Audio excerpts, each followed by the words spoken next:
एक बहुत ही घना जंगल था।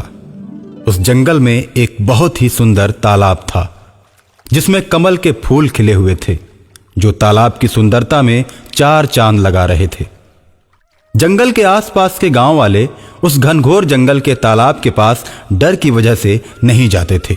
लोग कहते थे कि उस तालाब में परियां स्नान करने के साथ ही साथ आपस में पानी पानी खेला करती हैं।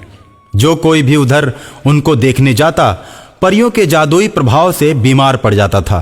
तालाब से कुछ ही दूरी पर रामपुर नाम का एक गांव था जिसमें राजू नाम का एक छोटा सा लड़का अपने मम्मी पापा के साथ रहता था। उसके मम्मी पापा बहुत ही गरीब थे, इसलिए उसके लिए खिलौने भी नहीं खरीद पाते थे। राजू अक्सर खेतों की मिट्टी से ही खेला करता था। मिट्टी से टेढ़े मेढ़े खिलौने तैयार करके वो खूब खुश हो जाता था। बेटा राजू, मिट्टी मिट्टी नहीं खेला करते, देखो तुम्हारे कपड़े कितने गंदे हो गए। माँ, मैं मिट्टी मिट्टी नहीं खेलूंगा, लेकिन मेरे लिए खेलने के लिए खिलौने तो ला दो। ठीक है, मैं बाजार से जाकर खिलौने ला दूंगी। माँ की बात सुनकर राजू खुश हो जाता है। राजू के मम्मी पापा उसे घर पर अकेले ही छोड़कर बाजार की तरफ जाते हैं और जाते हुए राजू से कहते हैं, बेटा इधर उधर मत जाना और जंगल में उस तालाब की तरफ तो बिल्कुल भी मत जाना। ठीक है पापा, मैं घर छोड़कर कहीं नहीं जाऊंगा। मम्मी पापा के जाने के बाद राजू के मन में तालाब और जंगल घूमने लगते हैं और वो उन्हें देखना चाहता है। राजू खुद को रोक नहीं पाता और जंगल की तरफ चल देता है और कुछ ही दूरी पर वो परियों को स्नान करते हुए देखता है। सुंदर सुंदर प्यारी प्यारी परियों को देखकर राजू खुश हो जाता है, लेकिन डर की वजह से उनके पास नहीं जाता है। परियां पानी पानी खेलती हैं और शाम होते ही वो गायब हो जाती हैं। जाते समय परियों को ख्याल नहीं रहता, पर एक छोटी परी तालाब में छूट जाती है। छोटी परी चल तो सकती है लेकिन उड़ नहीं सकती क्योंकि उसके पंख बहुत ही छोटे हैं। राजू उस नन्ही परी को अकेले देखता है तो उसके पास जाता है और उससे कहता है, बहन, तुम्हारा नाम क्या है? मैं परी हूँ और मेरी मम्मी का नाम सोन परी है। तुम हमारी दोस्त बनोगी? हम लोग साथ साथ खूब खेलेंगे। परी और राजू खेलने लगते हैं। परी राजू के साथ खेलते खेलते उसके घर आ जाती है। शाम को राजू के मम्मी पापा जब राजू के साथ परी को देखते हैं तो उससे कहते हैं, राजू तूने ये क्या कर दिया? अब तो परियां क्रोध में आकर हम सबको श्राप दे देंगी। क्यों डरते हो अंकल? ऐसा कुछ भी नहीं होगा। मैं तो राजू के साथ खेलूंगी, फिर मेरी मम्मी आएगी और मुझे लेकर जाएगी और बदले में राजू को ढेर सारे खिलौने देगी। रानी परी के मुख से यह बात सुनकर राजू के मम्मी पापा बहुत खुश होते हैं। उन्हें अब सोन परी का डर नहीं रहता। रानी परी और राजू फिर एक साथ खेलने लगते हैं।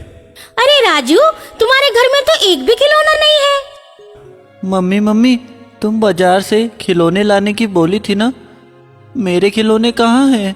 बेटे, आज मेरे पास पैसे नहीं है, कल मैं तुम्हारे लिए जरूर खिलौने लेकर आऊंगी। आंटी जी, तुम पैसे के बिना खिलौने नहीं लाई? ये लो पैसे। रानी परी हवा में हाथ हिलाती है और पैसों से भरा एक थैला हवा में तैरते हुए राजू की मम्मी के पास चला आता है। आंटी जी, आपके पास पैसे नहीं है? ये लो, ये परी लोग के पैसे हैं। ये पैसे सोने के होते हैं, आप इन्हें बेचकर अच्छा सा घर बना लो। मेरे और राजू के लिए बहुत सारे खिलौने लेकर आओ। राजू के मम्मी पापा सोने के सिक्कों को देखकर बहुत ही खुश होते हैं और कुछ ही दिनों में सोने के सिक्कों को बेचकर बहुत बड़ा घर बनवा लेते हैं। और उसके बाद राजू के मम्मी पापा अपने गांव में सबसे ज्यादा अमीर हो जाते हैं। यार, अचानक राजू का परिवार इतना धनी कैसे हो गया? राजू तो कुछ दिनों से घर से बाहर भी नहीं निकल रहा है। चलो हम पता लगाते हैं कि मामला क्या है। गांव वाले छुप छुप कर राजू के घर की बात को सुनते हैं। राजू के घर से परी की आवाज आती है। वे लोग समझ जाते हैं कि परी के चलते ही राजू का परिवार इतना धनी हुआ है और गांव वाले मुखिया से जाकर कहते हैं, राजू के साथ साथ उस नन्ही परी को भी चौपाल पर लाया जाए। हम भी परी को देखना चाहते हैं। राजू, मैं तो इंसानों के बीच नहीं रहती, वो तो तुम मेरे दोस्त बन गए थे, इसलिए मैं तुम्हारे घर आ गई। मुझे चुपके से तालाब की तरफ ले चलो, मेरी माँ वहाँ आई होगी। मैं अपनी माँ के साथ चली जाऊंगी, नहीं तो ये लोग मुझे मार देंगे। ठीक है, मगर मैं तुम्हें छोड़कर नहीं रह पाऊंगा। मैं भी तुम्हें छोड़कर नहीं रह सकती।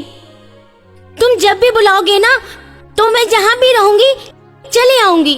ठीक है रानी परी। राजू नन्ही परी को लेकर तालाब की तरफ जाता है। तालाब में परियां पानी पानी खेल रही होती हैं। वहीं पर जाकर राजू रानी परी को छोड़ देता है। रानी परी को छोड़कर राजू बहुत ही रोता है और भारी मन से अपने घर की तरफ चल देता है। राजू जब अपने घर आता है तो घर में मम्मी पापा को न पाकर चौपाल की तरफ जाता है। गांव वाले उसके मम्मी पापा को पेड़ से बांधकर उससे पूछते हैं, बता परी कहाँ है? हम दोनों नहीं जानते कि परी कहाँ है और वो राजू के साथ कहाँ गई हुई है। ठीक है, जब तक राजू परी को लेकर नहीं आ जाता हम लोग इंतजार करेंगे और जैसे ही वे दोनों आएंगे तुम लोगों को खोल दिया जाएगा। राजू चौपाल पर आता है और अपने मम्मी पापा को बंधा हुआ देखकर मुखिया से कहता है, प्रधान जी, आपने मेरे मम्मी पापा को क्यों बांधा है? ये तो बहुत गलत बात है। उन्होंने कौन सा अपराध किया है?